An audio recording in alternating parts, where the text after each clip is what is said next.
All right, welcome to Now This is Podcasting. I'm your host, Connor, and I'm here as always with Calvin. Hey, thanks for having me. Feels like it's been a long time. It has. I had like midterms and stuff, and so we kind of cut back the episodes we put out too, but I'm glad to be back in here. We haven't done one in a while, so I'm excited to get to talk about, we're talking about The Power of the Dog today, which has become much more popular lately because it got nominated for 12 Oscars. That's literally the only reason we watched it. I remember it coming out in November. I was like, I'll read a review on it and move on from that because we just watched too many movies. And then to find out all of its nominations, I was like, maybe I'll give it a go. I'm sure it's not worth 12 nominations, but at least then our opinion on it will be out there. Right. So this was directed by Jane Campion. She did, the only thing I could really see that she's done lately was she's done a show called Top of the Lake, and then she did a movie called Bright Star in 2009. I mean, I think she's been nominated for Best Picture before. I think I read that she's the only woman to be nominated twice as director. So. Oh, interesting. Yeah, I have no familiarity with her filmography. Yeah. But this had a budget of 35 to 39 million. It came out on Netflix, so I was surprised I could even find a budget for it. But it only made, $200K in the box office because, again, it's a Netflix movie. And it was 2 hours and 5 minutes. It felt that long to me. But yeah, so let's kind of just give a brief synopsis on it. This is about a repressed gay man who takes his anger out on all the people around him. And then there's kind of a half-ass redemption story in the end, I think. It's funny that you call it half-ass because that's part of my problem is I feel like it's a fully redemptive story of him. But we'll get into more of that later. But yeah, I agree. Like this just feels like it's just a story about Benedict Cumberbatch playing this character named Phil, who is a gay cowboy and just is a total asshole. Yeah, I know. I was trying to you mentioned before that maybe we should stop cussing as much. So I was okay, all right. But that's really the best way to describe him. Is he's just cantankerous in every sense of the word, mean spirited. Everybody has a nickname that's derisive. Oh, he calls his brother Fatso all the time. Yeah, just and constantly, not even that's mean or anything, just business. Yeah, 1,500 castrated today, Fatso. Yeah. It's just so. Yeah, I think that's really in a nutshell what this is. I don't think there's anything really deeper than that. Then it's just really a character study of him. I would say that this story really is Phil's. What did you think about that? Because that's, I think the biggest problem with this is I don't know what they were really trying to say. Yeah, I agree. It seems to focus on him, and then at the end it feels like it's from Peter's perspective, and it's been about kind of his kind of scheme and plot as well. So it felt like it was supposed to be a movie about Phil and kind of his inability to be the person that he really is, and so he then takes that out on the people around him who are able to be the people they want to be. His brother is he doesn't really seem to want to be a rancher. He wants to be more high class. He has the mayor over, and he gets kind of belittled by Phil for that. His wife, played by Kirsten Dunst, gets mocked for how she plays piano, even though she just likes doing it. So they're all able to be the person they want, and Phil is in conflict because he can't be that. But then at the end, it's all about Peter and what he's done. So the movie it seems to focus on one character for the majority of it, and then in kind of the last chapter of it, it changes, and I'm not really sure that I track on it very well or that it fits as well, even though I think Peter's story is really important as well. Yeah, so broadly speaking, I would say I thought at first this story was going to be about George, Jesse Plemons' character, because at the beginning of the film, there's a conversation that he's having with Phil.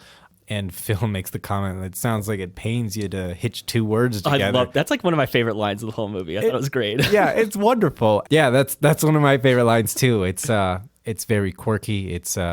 It really breathes life into that character. But yeah, so it feels like there's this oppressive force on George coming from Phil. So I thought this story was really going to be how Phil is hurting everyone around him, how he's making this ranch a tyrannical fiefdom.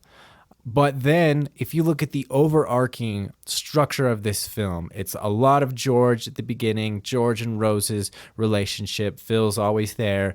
And then they get married and they go through and then they're in the house and, they're I love when he tells him that he's oh yeah, we were wed last Sunday. Like he didn't even tell like his brother right away. Like, Yeah. I love that. And that's like that there, I think, is right when we realize, okay, maybe this isn't about George, because why didn't we see that? Right. Even though it talked about like their relationship and how he cried while they were out in the field, and just so good to not be alone. You still think that this is George's story until we get to the fact that we didn't see their wedding, and then okay, maybe this is about Phil. And then Rose and George kind of fall away for the rest of the movie. Right. Pete's also like at the beginning of the movie a little bit, Rose's son, and then he's at college, and then he shows up in the second half of the movie, and then it's about Phil and Pete. The one constant through everything is Phil. So that's why I thought this whole thing was from Phil's perspective. It's Phil's story. It's a character study of Phil.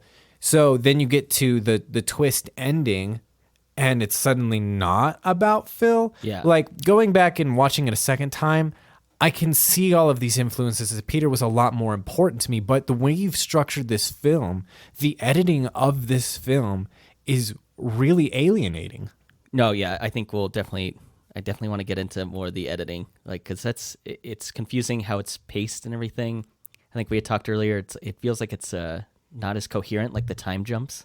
Yeah. Like I don't really know what's the scale of the story? How long is this taking? Like, what's the period of time that's happening right now? Mm-hmm. So yeah, just keeping in line with the editing, it didn't feel like there was any momentum carried from one scene into another. And that might have to do with like the time jumps, I guess. But it didn't feel like we were building from one important moment to the most important moment, or like maybe having an ease and momentum for a little bit to build up to a new scene. I don't know if you watched on Netflix after the movie. There's like a behind the scenes like short about it. No. And the director, she's working with Jesse Plemons and Kirsten Dunst. yeah, sorry, she's working with Because they're married in real life. yeah, right. Which is funny, yeah. Yeah. I feel like Kirsten Dunst could have done better. I was shocked to find that out. But it's a scene where they're dancing together in the field, and she was like, "This is the most important scene in the movie. We have to like get this." And I was like, "Really? This was an important scene?" Because again, I didn't feel like there was no build up to it. There's no momentum carrying you to it, and I was shocked to find out that was a scene that was supposed to be important. Yeah. Like the fact that George starts tearing up is really just, it feels like it's trying to fill in gaps that were there about his character. We don't know that he's been lonely this whole time. We just know that, like, hey, this is a hot waitress and I want to get with her. It doesn't feel like a real romantic story, because that doesn't feel like the point, because this is about Phil. Yeah, it definitely didn't feel romantic. When George goes to talk to her, she's crying in the kitchen. He's like, "You can send me the bill. Like, you can mail it to me." Yeah. He's like not smooth at all. He's such a charmer. It's so funny. Instead, he just throws on a rag and he's like, "I guess I'm your waiter tonight." It was so funny. You can mail me the bill if it makes it easier for you. It's so funny. So we've been talking about George and Rose. I want to know, like, does George matter and does Rose matter? Okay, so I don't think that they do. I think that they only exist to bring Pete to the house. Yeah. And I think what they were really trying to go for is that Pete is this. I mean, there's an opening line at the beginning of the movie, right, about how it's Pete doing a voiceover talking about, if I can't protect my mother, what kind of man am I?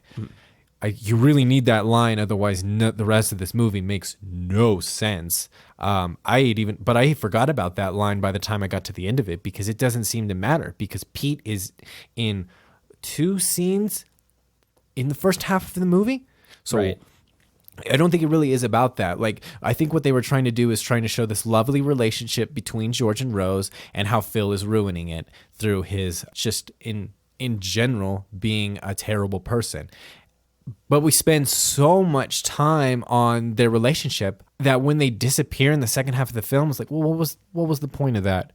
Like, we really fleshed out their character, but they don't exist thematically. It's not like we needed to know these stories about them to to underscore an important point about the movie. It's just to show them as people and as characters, but they only exist as chaos and discord coming from Phil. Right. I agree with you on that. I think both characters, especially Rose, function in this movie to show you who Phil is. Mm-hmm. That they're not really important in and of themselves. I mean, because I think Rose is about as one note as her piano playing. Yeah. And Kirsten Dunst is fine. That's actually Thank you. I was really proud of that one. It took me a moment. I was just like, yeah, preach. And then, you slid that one under the table. Thank you. But I think she needs to exist because we need to have someone for Phil to beat down. Phil needs someone to belittle because Phil needs to be unlikable. Otherwise, his like redemption doesn't matter. And I still don't think his redemption matters. And I think we can get more into that a little later when we talk more about Phil. But I think Rose operates in this movie in a much more important way than George does. Because, yeah, George kind of gets talked down to and stuff, but he's not really an important character. I think Jesse Plemons is as blank as a ream of paper, man. I don't hate him or anything, and I don't think he's a bad actor. I just think he works better as, and he's a supporting actor in this, but I think he needs to be even further from supporting. We really explored his character way too much because this character is also deeply uninteresting. I mean, that for a little bit of the movie, you feel kind of sympathetic towards how poorly Phil is treating him. But then at the end, you're like, wow, you're just kind of a waste of space. And I can see why he treats you that way, because you're getting in the way of what is his idyllic ranch scene, because you're just not there, or you're reaping the benefits for yourself, or you're not paying respect to why you have all of this privilege in this ranch in the first place. Right. I don't want to like dog on Jesse Plemons because I think it's so weird. I love him in Breaking Bad. Just like this dead-eyed kind of creep that doesn't understand right and wrong. But then he plays the same character in El Camino, and I thought he wasn't any good. Well, El Camino was terrible. Oh, I liked El Camino. El Camino was dumb fan service. I'm sorry. I shouldn't have said that after saying you liked it. But I realized the more Jesse Plemons is on screen, the more limited you find out his range is. I think it's just that character, though. I think he's... I made a note of that, too. His character and the way his character is written isn't helping him at all, because they were like, be boring guy in this movie, and he nailed it. But the problem is like, and part of the reason why I thought this movie was more about Phil the whole time is he's kind of the only character that's doing anything. Peter's also interesting. He's the only character that I think remains consistently interesting, because there is like a change in his character. But Phil and Peter are like they're the showstoppers in this movie. So to have so much of the story kind of, like you said, revolve around Rose and George for so long, I was like, dude, these are both entirely uninteresting characters. And like we said, their function only needs to be to get Peter to the farm. And then it's fine that they drop out of the movie, but we already spent so much time with them that now that they have dropped out of the movie, we wonder why they were in there in the first place. Yeah, I'm invested. And it's weird that that Kirsten Dunst, the entire character of Rose is just the old school trope of hysterical woman, like how hysterics was like an actual medical condition and it plagued the woman folk of the 18th and 19th centuries. I felt like that was really poorly done here because, yeah, she's just like out in the middle of the field, like beautiful gloves. Yeah. And like then she faints. It felt like so stereotypical and for nothing. I mean, the gloves are obviously an important symbol, right? But it was still just nonsensical because we don't care about her at that point. Yeah, no, I agree with you. I wonder, what did you think of how the drinking worked in this movie? Because I don't think it was important at all. It came out of nowhere. Yeah. I think it was important in that it really reinforced the idea of like, I cannot deal with Phil and living in this house and being, repressed in the same way that Phil was, right. that type of personality, overbearing and being the dominant trait of the household. I think that's all it's there to show, but it just happened out of nowhere and she's just sauced all of the movie. And it's like a bigger subplot of the movie, too. Whereas I think that at the end when she gives the hides away, you could just have it be like she gives the hides away because she doesn't like Phil. Yeah, she's pissed at Phil. That would make more sense to me. Yeah, I would totally understand then. Like, yeah, exactly. Because then it's just like this hysterical woman that just, can't control her liquor, doing things to rankle Phil. But I think that it's a very different story if she's completely sober and trying to undermine Phil. Yeah, I do too.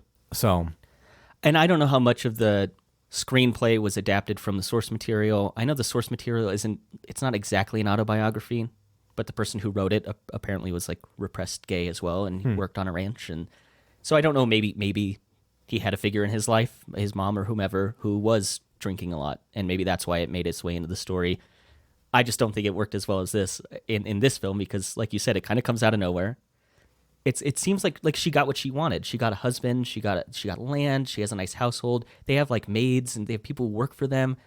Like, why are you? It seemed like her station in life was elevated. So then to turn to drinking only because of Phil seemed not to fit very well to me. Yeah, not only that, but I mean, obviously the way they play with time here is very weird. But he works as a rancher. He's not there a lot of times.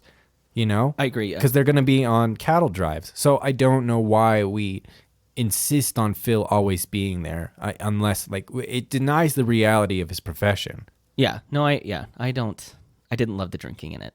I thought it was a weird take. Apparently, Kirsten Dunst would spin around in the room to make herself dizzy before they filmed. Oh, that's funny. She should have just taken notes from Robert Pattinson and just actually drank got drunk. I would have loved that. Oh man. That would be amazing to see a movie of Robert Pattinson and Kirsten Dunst just drunk the whole time and singing sea shanties. I want to see them like all the behind the scenes though, where Robert Pattinson just doing shots between takes and Kirsten Dunst is just spinning around like constantly.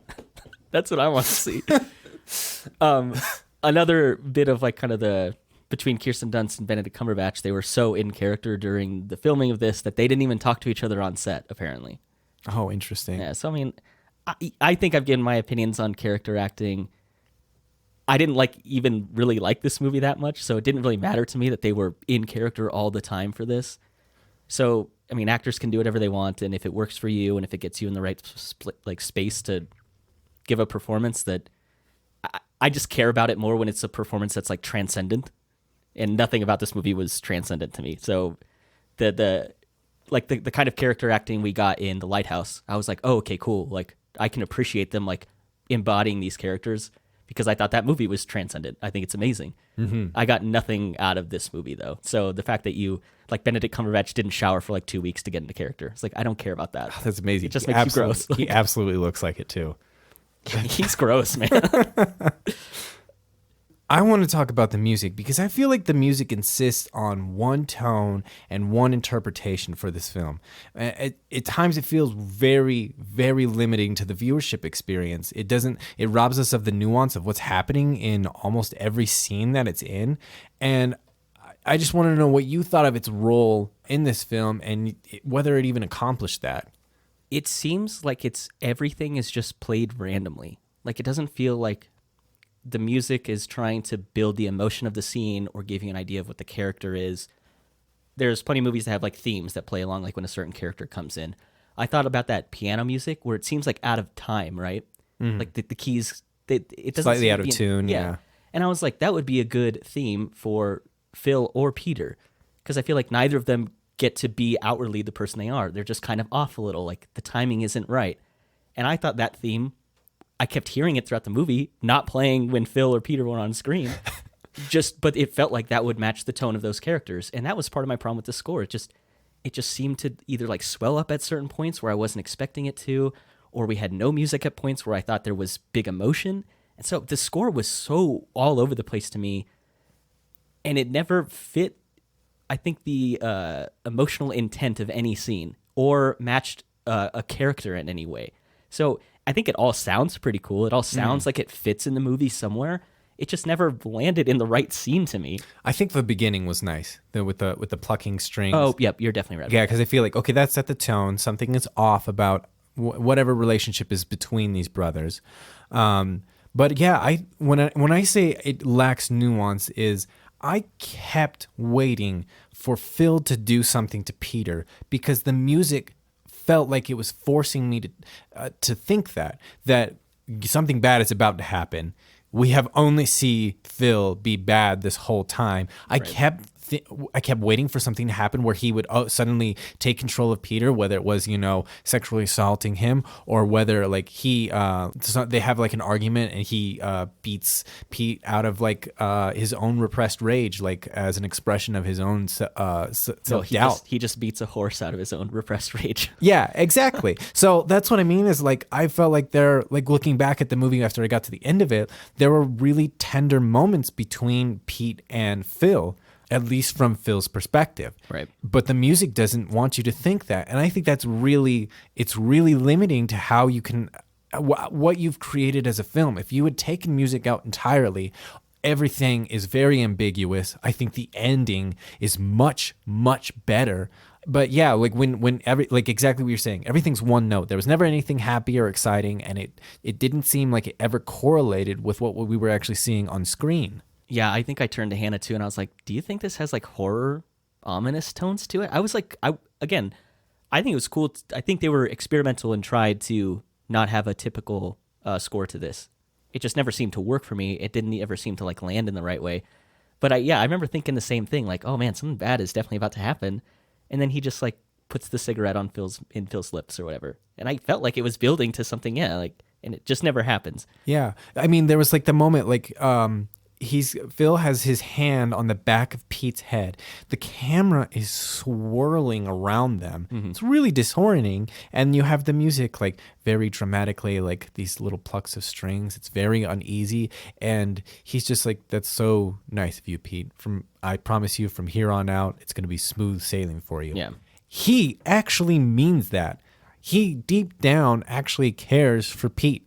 But that's not what the music is telling you at all. It's telling me that he is like gaslighting him, that he is about to undercut him. Like this is just a tactic of an abuser, but it never comes to light. Right. And so I wonder why did you think that those things went together? Because they clearly don't.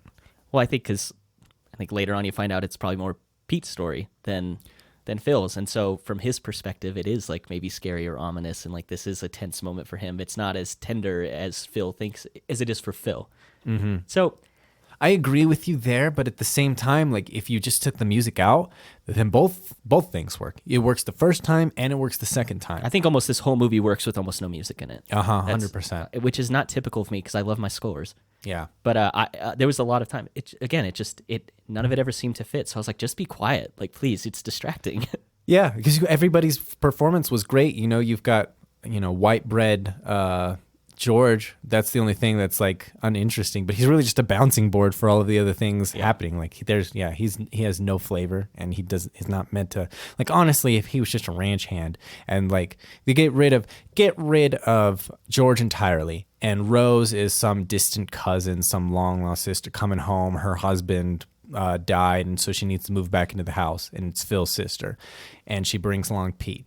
Perfect. We just cut 30 minutes of this movie that really didn't need to be there, or probably not 30 minutes. We cut like a significant part of this movie that isn't working towards the final goal. Then, right? Yeah, because George just isn't important in this movie. And again, I know it's the source material had George in it, so you have to put him in. I don't think you do. I think the editing suggests that this movie was 2 hours and 45 minutes. That was their final cut. And they cut everything down to 2 hours and 8 minutes and hit all of the plot points because, like Pete going and finding that dead cow, that's the same day that he was let out of the corral and told to like ride. And I think it's the same day. We don't change days. We don't go anywhere. He falls off the horse, chases it. Next shot is him inside fixing a pack to go up to the mountains, up to the hills. I guess I just assumed it was later, like weeks later, because he's still like scared, but he's like a better rider. So maybe he's had more time in the saddle, I guess. Yeah, but that's weird. Like we'd already gotten to that point. Like that was his third week learning how to ride in the corral. Yeah. So why are we jumping around to everything if it's just like it's about plot points and about getting all of this material?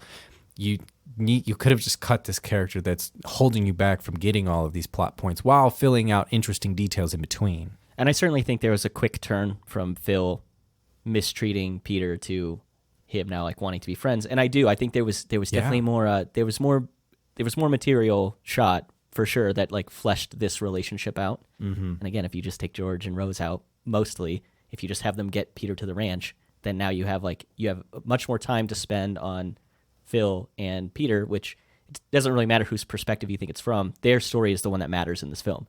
So we need to have that like fleshed out more. It's too quick of a turn, especially like when Peter's walking up to Phil when they're all camped out, and like all the guys are like whistling at him and they're like throwing homosexual slurs around at him, and then Phil's just like, "Hey, I think we got off on the wrong foot. Like I'm gonna be your bud now." It's like the tone of that scene didn't even make any sense to me, because like all the people who seem to look up to Phil and like his and they look up to him and how I think he's kind of emulated Bronco Henry. Yeah. Man, he loves saying the full Bronco I love Henry it. It's so funny.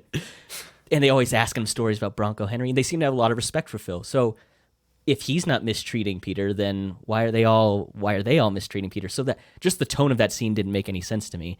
And I just thought you need to focus on one thing, like just have maybe the scene. I mean, maybe don't spell it out too much for the audience, but a scene prior be like, have Phil be like, "Hey, knock it off, boys," and then the next scene he's like nicer to Peter, and then it's just much more cohesive, and that feels like a scene that maybe got cut out.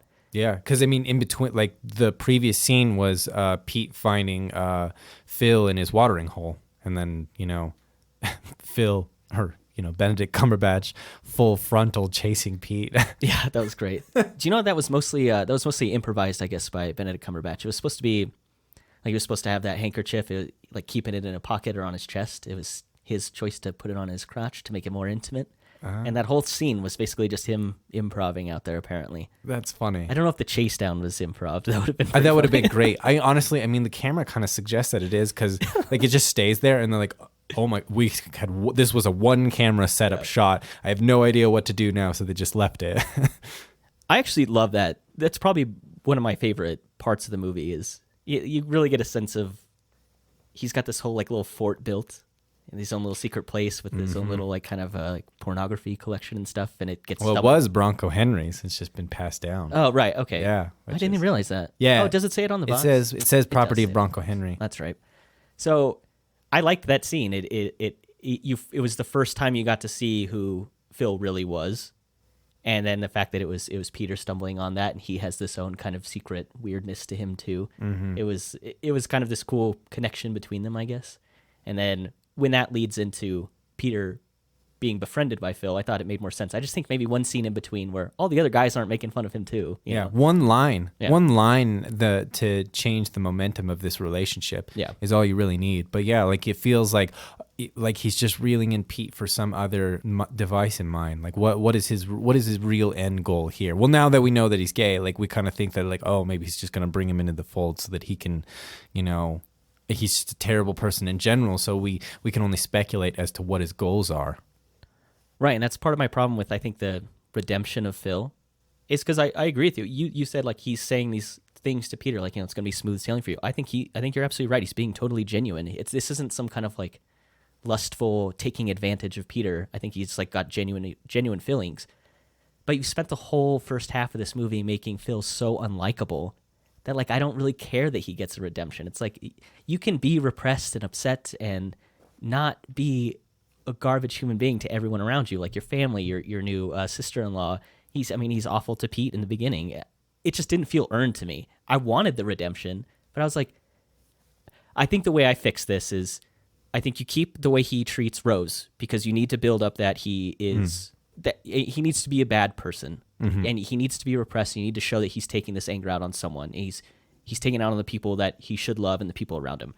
I think if you had one more intimate scene, like the one at his little pond in his own little fort, I think if you had one more scene like that where you get to see another kind of glimpse of who Phil really is, then his redemption in the end and the way he is tender with Peter makes more sense to me. I just think you needed one more little bit instead of just the one thing with Peter, and then all of a sudden he's kind of turned a new leaf and now he's kind. That's so interesting. Yeah, because it really worked for me. I actually thought that Phil's death was sad to me, because I was like, he lost out on a great love that he had for Bronco Henry, and now he sees himself in Pete, and he can redeem that relationship. He can rekindle that part of himself. I think he's still crass and rough around the edges, especially the way he's talking to Pete, but I think that there's genuinely a good person under there for the people that he cares for and loves, that share similar values. And I think that's the idea of him, like, he comes around to that when Pete sees the barking dog in the mountainside. That's a moment where he's like, oh, this guy gets it. He's just like me. So it worked for me. I felt like there were enough moments after that where I was like, okay, there is something to Phil. I think he's a good person deep down, but he has no tolerance for anybody else. Yeah, I just think I needed one more. I can totally agree with you, because I feel like we spent a lot of time on other people. Yeah. Again, I just think this movie just need a couple tweaks. I think it could still land in the 2-hour runtime. I just think you just tweak a couple things. Yeah. And then I probably I've been more impacted by the relationship that Pete and Phil have. Yeah. And so the other question I have for you then is, it ultimately is about Pete, right? And we realize that there's clues everywhere about Pete's psychopathic tendencies. Do they work for you? Did you notice them on the second time through? Did they land different than the first time? I think the two big ones for me are the rabbit that he dissects, and then the other one is I feel like it's kind of implied that he killed his father. Yeah. Okay, that was one of my later questions. Like, has Pete killed before? 100%. Okay, yeah, no, I just thought it's like he's like, oh, I found him, and he seems to have so much knowledge about. He was like, oh, he was strangled. It's like, well, No, he was hanged, oh, that's right, and he cut the rope down himself, right. and he was making a rope for himself out of the raw hide because he was going to hang Phil, but then saw another way of getting around it by having him killed by the anthrax. Oh man, you looked at it a lot deeper than I did. Okay. Yeah, that's when he was saying, I wanted to be like you and make a rope, he was going to kill him. That's why he hides the rope underneath his bed at the end. Did you know, I guess in the source material, Phil beats up Pete's dad, and that's what leads Pete to commit suicide. I mean, leads his father to commit suicide, apparently. Huh. So, I still feel like that's changed for this because I just think I kind of like the idea of Pete seems to have so much knowledge about his father's death that I think I could surmise that he was involved in it.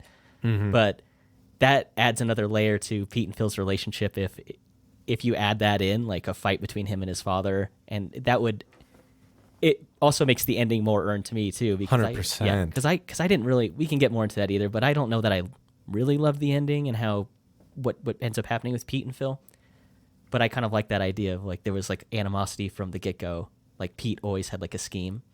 This one in the movie, it seems like he's building to that, rather than it just being like his goal from the onset. But yeah, so what I was asking though is like all of Pete's clues of his psychopathic tendencies. Like right, yeah, so did you? How many of those did you catch the first time through, and did they hit a second time differently? Yeah, I think it's just the rabbit and then the dad were probably the two I noticed the most. I guess. So there's multiple rabbits, because he dissects the one, and then the other one that scurries out, that's got a broken leg, and he just snaps its neck. Oh yeah, that to me more felt like that's just what ranchers do. You know, that didn't really strike me as a he has a particular problem, because like Phil would have done it, and I don't think Phil's a psychopath. I think he's mean. I think he's rude and crass. Yeah. I don't think he's a psychopath. So because it's another rabbit, that's why I took it that way. Okay. And it also didn't feel like, if Pete's so weak, then how did he so easily snap the neck of a rabbit? The other thing that I thought was interesting is obviously the comb, rubbing the comb. That's a good like little tick or something that he had. Yeah, a good little. Yeah, that makes him seem kind of creepy, kind of. It certainly does. Yeah. Yeah. Oh, you know what the big one I saw was when he's hula hooping. Oh, why? Did you? Not really. I just think it's the goofiest scene in the whole movie. Yeah, that's. You just had all this tension built up from like what's happened in their little diner. Rose has gone out to check on him, and the camera pans over to him hula hooping. Dude, I like laughed. I'm not, and it was supposed to be like, I think, an emotional scene where like Rose is checking on her boy, who's just been belittled and demeaned, and he's fucking hula hooping. I thought it was so funny. It's really bad at it too. I thought, I mean, to look at that shot and decide that it ends up in your movie that is supposed to be like tackle what I think is a serious subject, I thought it was the goofiest thing I've ever seen. Yeah, exactly. I don't think it's a part of his actual psychopathic tendencies. I just thought it was so goofy. That is just strange. I just don't know why you make that choice. I just feel like there's a lot of strange choices here. But when you say like significant topic, like important topic, like I read a review that said this was an important movie, and I don't think I agree, but I also wanted to know like how do you think they even mean that this movie is important? I think that today there are a lot of people who don't like get their stories told, and there's plenty of people, and again, this is a story about a repressed gay man, and so I think this definitely is important in a way that it would resonate to someone who's gone through something like that. I don't personally feel like I've gone through anything like that. I feel like I get to be pretty authentic all the time. So this movie isn't going to hit me in that way, but I think it is important in the way that you're telling a story, especially like in kind of a strange setting that like may not feel like it applies to everyone, but I'm sure there are people around today who feel repressed. They can't be who they want to be. So I think when you tackle subject matter that revolves around like gender or sexuality, and you get big name actors and a good budget and you get like competent filmmaking, it's going to be considered an important story. I think like something like Black Panther that tackled like race issues, and you got to have a lot of like really great African American actors in it, and it told a story that I don't think the film is any good, Right. but I thought it was hailed as one of these really important movies because it got to enfranchise more people. Yeah. So I think this movie is important in that way. I like the idea of like, yes, let's tell this story. I just don't think the film is very good. That's my only problem with it. I think it's important in the way that you're telling a story that matters. It's not important in the way that it's good filmmaking, though. Yeah, and I agree with it. Yeah, like important in terms of cultural significance. Right. Is really what I think they're implying. But I don't think so. I don't think this movie is important because that's not the point of it. It's a personality trait that he's a repressed gay man, and he's a terrible person for it, which is a trope for, I mean, every Bond villain has feminine qualities. The Persian emperor in 300 has feminine qualities. All of these things are meant to be an extra layer of why we don't like this person, why they're an evil or bad person, is the fact that they carry traits that undermine the traditional idea of what it means to be masculine. And I think that that's what this film is still doing. I think that ultimately the film kills the person who's has repressed homosexuality as a statement of saying this person is bad. And I think this person is bad. I don't think it's actually saying we should kill people that are gay, that are repressed. But ultimately, if this story is about a repressed gay man that dies because he's a terrible person, whose story are we really trying to tell? I think, it depends on whose perspective you're looking at. If you look at it from Pete's perspective, he's killing someone that has been a rotten person to him, and he feels deserves that. If you look at it from Phil's perspective, and this is what I think what maybe makes it more culturally important, is he's been repressed, finally is at the point where he feels like he can show himself to someone. When he finally does that, he's shut down. And I think it's more, you could look at it more figuratively, killed. But like he's rebuked and turned away.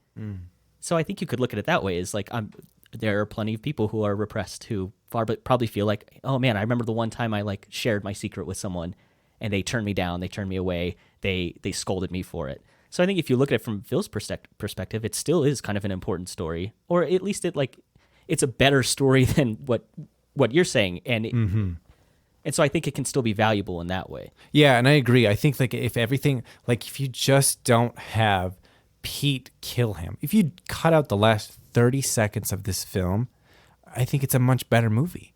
You either get rid of all of the music, and then the twist at the end makes sense. But I think do we want to get into the twist real quick? Yeah, I mean, let's get into the twist, because I mean, at this point, I was not expecting it at all. Yeah, and I thought it was really subtle the way they did it. Yeah, I think, and going back, I can totally see it now. Pete is a lot more prominent character than I thought it was. It just doesn't fit with anything else in the movie. Right. And I think maybe that's one part where the music makes more sense. The second time I watched it, where it is more ominous, and it is, if you look at it, it's Pete's perspective. He's given him this rope that he knows is poisoned. It has anthrax on it. And you see like Phil's got his hands in the bowl and stuff, and you see like all murky and bloody. And like when he was like castrating the bulls, he was saying, why aren't you using gloves? And he's like, I don't need them. Yeah. Yeah. There is a bunch of like little subtle things throughout. But just plot points. We got to fit all the plot points in there. But I was surprised by it. Of course, when George is at the funeral home and he's like, he says Phil was adamant about never handling diseased animals or dead animals even. And that's set up at the very beginning of the movie where you see a dead cow and he's like, oh, it's poison, it's got anthrax, like keep our cattle away from it. So everything is set up, and I think you're right. It definitely is hitting all these plot points. But I was like, oh, okay, like that's a genuinely good payoff. My problem with the ending is Pete reading the Bible verse and then looking out on Rose and George like accomplished, like he's met his goal or whatever. And I was like, I didn't think this was like a murder movie at all. Yeah. And so to have like a vengeful killing at the end, I thought didn't fit. I think it's also very strange because if we think that he killed his father, because I think that's strongly implied, why is he smiling at them? Does he like George? Does he like George? I don't know, because George wasn't in the last like hour of this movie. Yeah, exactly. Or is George just next? Oh man, ooh, that's ominous. Yeah, that's ominous. And like, so I actually went back and read that whole passage, and it talks about being encircled by wolves. Like, oh, there's just a bunch of alliterations to a bunch of things. So there's like that one point where he's all of the ranch hands are circling around him and the Right. horses. Like, almost a lot of the imagery from that passage was actually put into the film. I don't think it was quite as evil or ominous the first time through. I thought they were just kind of goofing around with him, and Phil's like, I felt like a lot of it was just kind of him being a hard ass, like, Yeah. but kind of fatherly, Right. like let him out of the corral and like get back up, and he kind of left a chuckle. And I thought we were supposed to, I think we were supposed to take that as him being like an evil person, but I thought like he's just opening up the corral so he can actually learn something. No, yeah, I didn't think he was being a bad guy then. Yeah, You exactly. know what? After this conversation, I like Phil a lot more. I think you've changed my mind. Maybe the ending is more earned than I thought. Like Phil's redemption is more earned than I thought, because I'm also starting to like Pete a lot less. Yeah, because Pete the whole time there was like was a lot creepier than we really let on. He was a lot more important of a character than I really thought, because again, the only thread that ran through the whole movie was Phil. So that's the only thing I was looking at consistently. Right. And yeah, but I think like if you leave the music the way it is and Phil just dies at the end, well, I still would get rid of some of the music because it's still like ominous in a way that maybe there's like malintent. I feel like that music suggests malintent, and I always thought it was a Phil, but the fact that it's Pete, Yeah, right. makes it worse.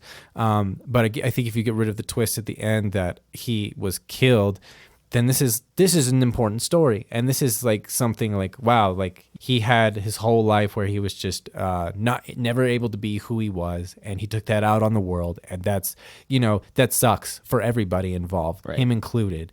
And now he's to the point where, maybe, I can be a better person. I can really show who I am and have a relationship with someone. And then he dies. And that's regrettable. I was actually like, I didn't cry at it because like we had to spend a lot of time telling us that he's a terrible person. Yeah. But there was enough there at the end that I think we redeemed his character, that I didn't think that killing him was justified by Pete.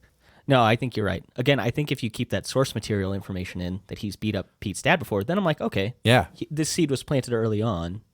Then I think it works better. But I'm coming around on Phil. You've changed my mind for sure. This movie has like more, you can look at it, I think, as Phil's story, and then the music, it kind of doesn't make as much sense. But if you look at it as Pete's story, the music makes a lot more sense. And then it has this like really sad, foreboding feeling for Phil. Yeah. Which is something I wasn't expecting. Yeah, from exactly. this conversation. Right, exactly. Yeah. And there was one other thing that I remember now that suggested that Pete was like, there was more to Pete than they were letting on. And it was when his father was telling Phil that his father said I was too strong of a person. And Phil was like, you strong? They got that one wrong. Yeah. Which was, like, it kind of funny, and like, like not like, oh yeah, that's kind of a douche thing to say. But at the same time, like, you get a look at Pete's face, and you understand now a second time that he is contemplating how to kill Phil. Yeah. And there is like real malintent, and he is too strong. And then again, that really supports the theory that he killed his father, because if his father thought he was too strong, that he was really like, his father knew he was a bad person, then that would make that comment make sense then. No, I agree with you. I think the ending just kind of obscures like what the point of the movie was going to be. Like it makes it feel like, okay, well, like, who was I supposed to feel for? Who am I rooting for in this? And I remember I even looked over at Hannah. I was like, well, wait, he killed him? Because then he's holding the rope, and then you get the... He's got the gloves. Yeah, and you find out the doctor thinks it was anthrax poisoning. Because I didn't think there was a build-up in the movie, which again I think has to do with the editing, and I don't think there's any momentum between any scene. There was nothing to me that implied that, I mean, I guess besides the ominous music, that Peter was going to do something like that to Phil. I think it maybe could have made sense with like a little more prompts and a little more meat added into the story. But I didn't, I remember like, I just remember looking over and being like, whoa, wait, like, and I guess that's why it's a twist ending, but I wasn't expecting it at all. And I didn't feel like it was warranted. Yeah, it's not consistent with what the rest of the movie was supposed to be. That's the word I was looking for. Yep. It felt like to make this coherent, and it felt like everything was coherently a character study of Phil, right? Right. So then why at the end did we kill him? If he dies, that's one thing. But if he kills him from a minor character, then where's that should relate to an overarching theme, right? But it doesn't. I mean, I saw one review that suggested like everything unfolded like a Greek tragedy, that everything was fated, and you can see everything from the beginning a second time through, that all of these pieces were there. And I agree with that. I think it's a weaker movie for that, because all of the other constituent parts are trying to say something else other than what the ending is. The ending is not, it's not that the ending wasn't there or that it was bad. It just doesn't mean anything to everything else we were getting out of this movie. Yeah. I guess in the end, to answer your earlier question, I think this movie is only important if you look at it as Phil's story. Mm-hmm. That's where but again, I just don't think it's that. It's not an outstanding film. And let's talk about how everyone else thinks it's outstanding. This got 12 Oscar nominations. Wasn't it nominated for Best Editing? It was. Which is like, again, one of our biggest problems with this. But so Benedict Cumberbatch got nominated for Best Male Lead. I'll give that one. That was good. It wasn't transformative, but it was good. I thought he was fine. Yeah. I have no problems with Benedict Cumberbatch in this. I thought he captured like Rancher pretty well. He was really the driving force of what made this film so interesting. Right. Also, Denzel Washington was nominated for Best Lead. We talked about Tragedy of Macbeth not too long ago, and I was like, I did not like him at all in this. I was shocked to find out he got nominated. In a vacuum, his performance is great. It just shouldn't be in that movie with other English, Scottish actors. So Jesse Plemons was also nominated for supporting actor. What? I didn't know that. Which is just, I think that's the most egregious one to me. Like worse than the editing, being nominated for editing. Yeah. Because I just don't think Jesse Plemons his character is not important. His character is not written well. And again, I don't think he's an especially bad actor. It just, he does nothing in this movie. No. Kirsten Dunst was nominated for Best Supporting Actress as well. Yeah, she's like... And she's fine. She's good. She's really good at emoting. Like, she's a fantastic actress for that. It's nice to see her back in a big, good movie, you know? Once you get to your 40s, you kind of get forgotten. So it's nice that Hollywood, the trend in Hollywood recently is to make more stories about middle-aged women. Yeah, no, I can appreciate that. Cody Smith-McPhee, who played Peter, I don't know if we mentioned that yet, but did you ever watch The Road? Oh, yeah, I did. Yeah. I was like, yeah, that's... The most depressing movie ever made. He's the kid in that. Yeah. I did. I thought he was in something else, too, that I recognized him from, but I can't remember now. But he was also nominated for Best Supporting Actor. That's ridiculous. There's one person. I can kind of think that maybe two people here should have been nominated. He's just sitting there running his thumb over a comb. We get shots of him looking down at the ground and being weird. Anybody through the power of editing, which is apparently so good in this movie that it was nominated for an Oscar, with the power of editing, you can do that with anybody. Yeah. Did you know that Philip Deneau was originally going to play George? Who is that? He's the weird kid in Prisoners. Wait, the weird kid. Oh, you mean the RV driver? The one that they locked inside Is it the Deneau? bathtub? I've always heard Dano. Oh, Dano. Okay, I might have Paul Dano. Did I say Philip Deneau? You said Philip Deneau. Dude, that's a hockey player. Oh my god. I'm so sorry. Yeah, I'm sorry. Oh man. Yeah, I was like, man, Connor. Okay, name dropping people that I've never heard of. Let me start that over. I love it though. Okay. So Paul Dano. Yeah, Paul Dano. I'm so sorry. Dude, I'm a big hockey fan, you know that. Sorry, I can't believe I mixed those up. But yeah, he was originally cast and then like scheduling conflicts, so he couldn't be in it. He would have been too old though. I think he's too young. To play George. Play George, yeah. Yeah, I'm sorry. For some reason, I thought you misspoke and you were talking about... I already misspoke, so I think that you're right to assume I was going to be wrong again. I think he would have been total miscast, so I'm glad he had scheduling conflict. Yeah. I don't know which I'd prefer, a too young George or a bad Jesse Plemons. So, yeah, exactly. Power of the Dog was also nominated for cinematography. It's Ari Wegner. Yeah, and I can totally agree because like I was like, wow, man, I've never seen Montana look this picturesque before, but it was actually shot in New Zealand, so that makes a whole lot more sense. Yeah, I thought that was weird. It's 1920s Montana, but the whole thing is filmed. For budget constraints, they went to New Zealand, but it was also a pandemic movie, so that makes sense. Jane Campion is also New Zealand. So. Yeah. And I know like that's a big thing New Zealand does. They have all these tax write-offs and stuff for filming. So I'm not surprised that movies are filmed in New Zealand. Yeah, and the cinematography really is good. The lighting is really good, and a lot of they went with a lot more natural lighting on the interior scenes, which is very interesting. I love that more expressive lighting rather than using bounce boards, and everything doesn't quite look the same. It looks, all of the sun shining through the windows, and you get these harsher shadows. There's also a lot of like shots of them like walking through mud, and everything's kind of gritty. Like when they were carrying the piano in, there were a lot of shots of the boots of the guy stomping through water and mud. I don't know what that means because it doesn't mean anything thematically, I don't think, but it was very interesting to watch because that was not the subject of that scene. So why is that a focal point? Right. But it was still a really cool image. My thought on this is if this movie gets nominated for cinematography, then so should Lamb. 100%. Because these are both just amazing establishing shots of beautiful mountains, and there's obviously more to that as well. But I'm saying these movies kind of felt like they had that same quality to me, like natural lighting and stuff like that. Like everything felt authentic. We're going to talk about another movie, The Worst Person in the World. That movie has the most authentic lighting I think I've ever seen. I think that movie is great. Especially for how interior everything is. Like Right. how everything takes place inside. The fact that everything is so naturalistic is really cool. Yeah, no, I'm excited to talk about that one. That's also got nominated for, I think, was it Best International Film? Yeah, Best International Feature. Yeah, I'm excited to talk about that one. You talked about the boots clomping and splashing about. This got nominated for sound as well.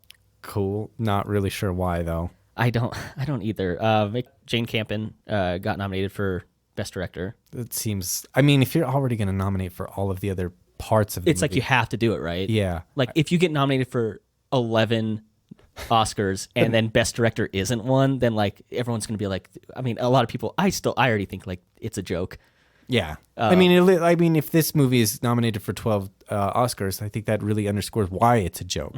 We've seen so many better movies this year. Right. So I just think that she obviously is going to get nominated. And then, like we mentioned, it got nominated for editing. It got nominated for original score, which I think we had a huge problem with the way the score works. Again, I think it's all cool. It is all original. It's a great score, yeah. It just never works in this movie. No. Let's see. It was also nominated for production design. I don't really. Do you know what that means? I mean, I'm guessing that just means set design, but everything is a production. I think it's just a name change now because you don't necessarily have That sets seems like anymore. so vague to me to just say production design because that feels like it could be anything. Like it could be a storyboarding could be a part of production design. Like Yeah, I mean, probably not storyboarding as much because storyboarding is really two-dimensional. It's about creating storyboarding is it's either you storyboard or you create a shot list. but to me, that's all a part of the production. Production, I think that is, maybe, possibly. I think that like set design is one of those words that comes out of the 1910s where everything was shot on sets. Okay, yeah. And there are still a lot of sets in Hollywood movies, but now through the power of technology, we can go into the middle of the field anywhere with our cameras. So production design makes more sense, but it also feels like one of those made up jobs in the 2000s, like data analyst. Like, what does that mean? Yeah. And then it also was nominated for adapted screenplay because this came from a book. So and it was written by Jane Campion as well. So she was wholly involved in it. I mean, it seems like it was. It seems like she had a direction she wanted, and I think she executed probably what she wanted. It didn't land for me. Yeah, I don't know if she did or not, but because like she read the book, right? And she said it struck her so it struck her so much that she immediately tried to figure out who had the rights to it. And she was like, oh, when she found that, when she realized she had that thought, she's like, oh, this is a project that I'm really interested in. I have to make this movie then. And so that's ultimately why it came out, is because nobody really heard about this book. There's not a lot of literary critiques of this book that I could find. I couldn't. The Wikipedia like synopsis of like Under the Skins movie Right. You remember the book for that? I don't remember if it was Under the No, Skin I as remember well. when we reviewed it, you told me it was a book. I had no idea it was a book prior to, because I had only seen the movie. I had no idea. Right, yeah. Well, there was, and exactly, like nobody had ever heard of it. It's more contemporary, but the synopsis of that movie on Wikipedia, on that book on Wikipedia, was much more robust than the one on The Power of the Dog. Oh. So yeah, it would have been one of those books that would have just been forgotten to time if it weren't for the fact that this movie got made. Right. All right. So I think we're ready to score this one on a scale of 1 to 12 Oscars. How many do you give this? Oh man, how many Oscars I think it deserves? I don't think it needs any. I think I've seen so many better movies this year that I would give it 0 Oscars. But for an actual scoring system, there are things that work. You know, there are things that if you just put the pieces together in a slightly different order, this is a really, really good movie.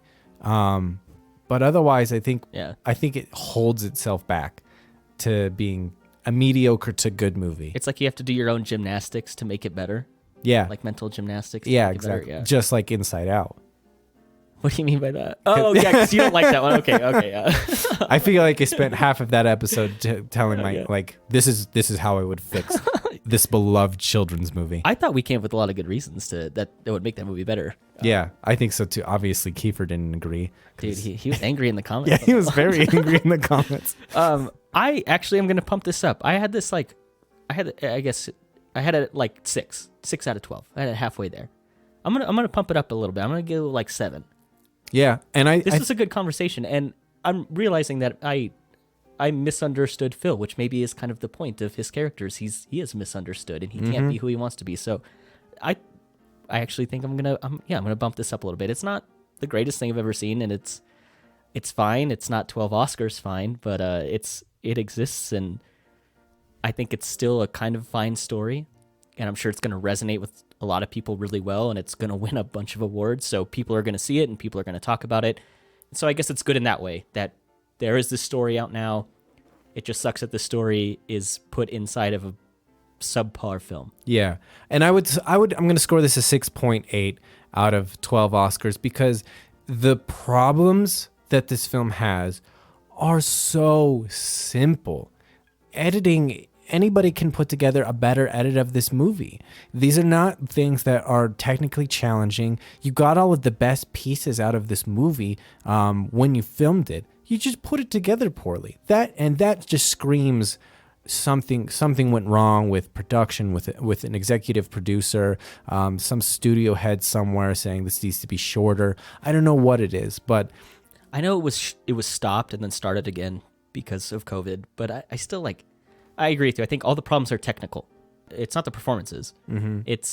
I don't think any of them are like transcendent by any means, but the performances are not the problem. It's the score and the editing that I have the biggest problem with. Yeah. And all I think things that you change could, those. Yeah. Yeah. All things that you could either remove or reorder. So yeah, I give it a 6.8 out of 12. All right. Well, yeah, we don't hold this in as much acclaim as the Academy seems to. All right, with that, we're wrapping this one up. I just want to thank you to Calvin for having you on, as always. And remember, you can find our podcast on any platform like Apple Music or Spotify. We also upload all these to YouTube. Go ahead and leave a comment. Tell us what we're doing well. Tell us what we're doing wrong. And if you have any suggestions for things we should do in the future. Like I said, we got that suggestion for Borgman. Super weird movie. We'll watch anything. So, with that, we're wrapping this up. And thank you for listening to Now This Is Podcasting.